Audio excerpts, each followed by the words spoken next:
কোটি টাকার brown sugar পাচারের আগে এক মাদক ব্যবসায়ীকে গ্রেফতারের পর ধৃতকে রিমান্ডে নিয়ে আরও একজনকে গ্রেফতার করল খড়িবাড়ি থানার পুলিশ। ধৃতের নাম গৌতম বর্মন।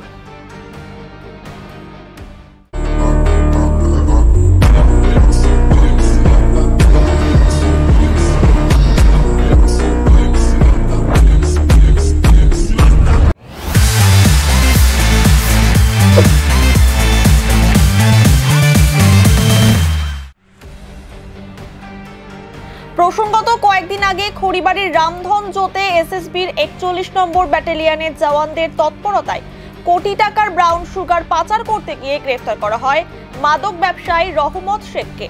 ঘটনায় ১ কেজি ৭৩০ গ্রাম ব্রাউন সুগার উদ্ধার করে এসএসবি। ধৃতকে খড়িবাড়ি থানা পুলিশের হাতে তুলে দেওয়া হয়।